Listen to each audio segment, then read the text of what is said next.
The question was like, so for if people want to leave America and like try to find those, leave America and go where? back home. Let's be honest. Go back where? It's not cool back home. It's not. Just, I mean, my country now is in the economy now is in shambles. Like, but if okay, so if people are leaving, I do my part. Yeah, I'm an ambassador. So when I go home and I'm filming and showing, I'm not gonna show the bad parts. I ain't gonna show all the.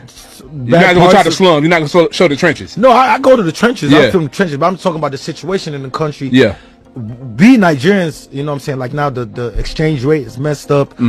A lot of stuff not going well. You know what I'm saying? The economy is just not good anymore. The oil prices are too high.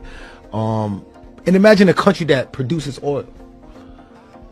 We produce the oil, and we pay more. Nigeria's music superstar David Adeleke, aka Davido, says Nigeria's economy is in a shambles with a messed up currency exchange.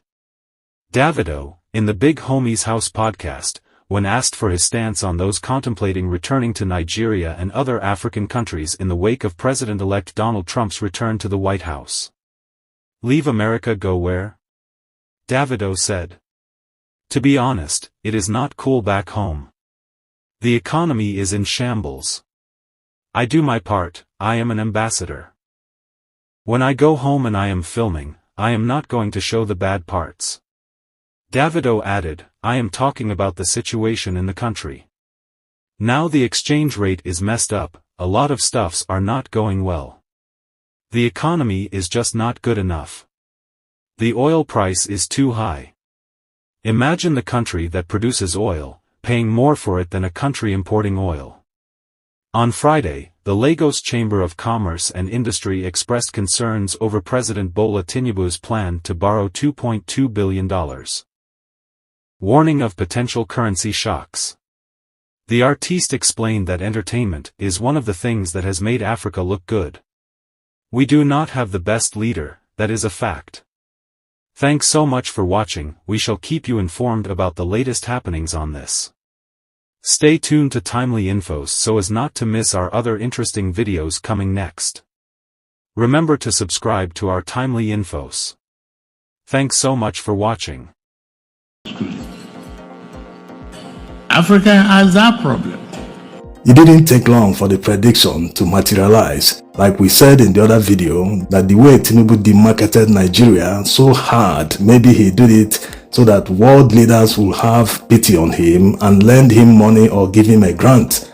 But he demarketed Nigeria so hard, so when he does it, he's saying the truth. When another person does it, the person is demarketing Nigeria. What hypocrisy. Nigerian politicians can't believe their luck. They do all sorts of things, destroy the economy, wipe off people's purchasing power, devalue the naira, increase petrol price, bring all sorts of hardship and suffering to the Nigerian people. And you know what? The people that are supposed to resist and fight back and say, no, we won't take this, we won't take this suffering. We are an oil producer, we can't be paying so high. Petrol can be sold so expensive in an oil-producing country and many other things they can use to fight back. Instead of fighting back, they turn around and start defending their oppressors. The people who plunged them into massive poverty, they turn around and start making all sorts of excuses for their failures. They can't believe their luck. Something must be wrong somewhere. This is not normal. Does this happen in other countries in West Africa? Do their citizens defend their oppressors in such a brazen manner? Why do Nigerians defend corrupt politicians despite being at the receiving end of their incompetence?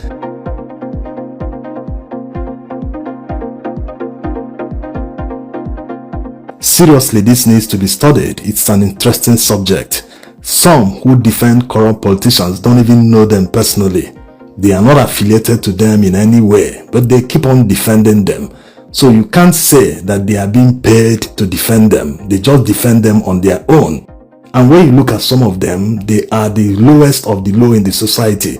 These are people who beg for money from strangers online. So if they continue begging for money, posting their accounts everywhere for people to give them money, that means the government is not paying them. Because if they are being paid, they'll be able to at least take care of themselves.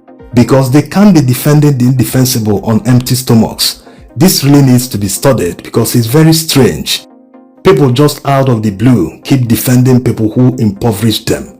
Imagine someone buying data with his own money. He will go online and start defending corrupt politicians who have impoverished him.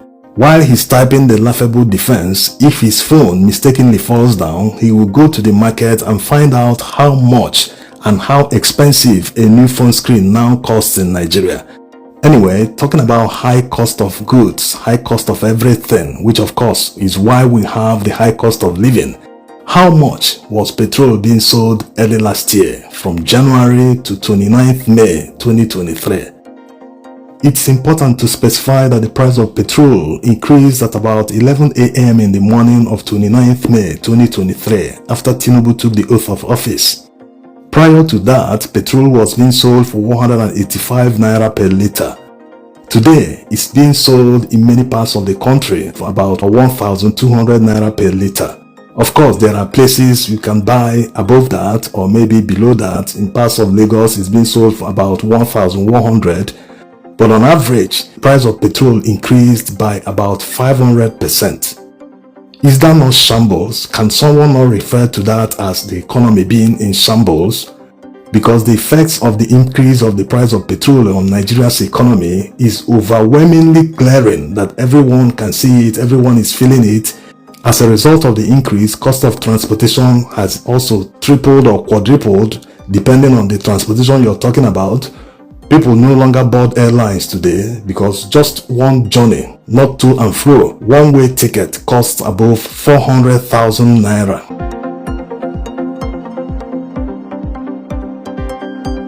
A few years ago, the same amount of money could fly someone from Lagos to London and back to Lagos. But today, one is expected to spend about 800,000 naira just to go to Abuja, from Lagos to Abuja or Lagos to Port Harcourt and back to Lagos. Is that not shambles? Cost of many things have gone up by more than 500% and there is no commensurate increase in salaries. Is that not shambles? Imagine earning 50,000 naira salary in 2022. At that time, about 30,000 naira could cover your transportation cost, your grocery shopping and many other expenditure. In fact, you could save more than 15,000 naira every month towards your house rent and other expenditure. Today, 40,000 naira is not enough for transportation alone, to and fro from work, your house to your office and back every day for 1 month. It's not enough. Is that not shambles? How are you going to make up for the balance? You have to eat while working, you have to go to that work, you have to shop, you have to pay for your house rent, you have to do a lot of expenses. How is this not shambles? Yes, we know we have the challenge of inflation. It's okay, we will bring it down. Even the man that brought this suffering that has put Nigeria's economy in shambles, he accepts all the time that Nigerians are suffering. Not just in Brazil, in many fora, he has always accepted that Nigerians are suffering. Only that the suffering is temporal. That after the suffering, Nigerians will now enter into enjoyment. We are not here to say whether it's true or not, whether the enjoyment will materialize, but people try to make it as if Nigerians are not even suffering right now. Political differences aside, Nigerians need to start isolating people who reason this way because it's very, very dangerous. First time in Nigeria's history that dollar billionaires are complaining about Nigeria's failing economy. So you can see it's not only Davido that is complaining or saying that Nigeria's economy is in shambles. If these people that are well-to-do, that are not even affected directly, whether a cup of garri sells for 2,000 naira today, these kind of people can never be affected. They will always have something to eat. How much more people who defend their oppressors despite being in abject poverty? I can tell you that we are doing whatever it takes to make sure that at the end of the day, like what the other shareholders, Baba mentioned that yes, we've been paying dividend, because if you look at our dividend last year was almost 50% more. So by the grace of God, we'll try and get out of the mess. The biggest mess created was actually the devaluation of the naira from 460 to 1,400, and you can see almost 97% of the companies in especially in food and beverages businesses,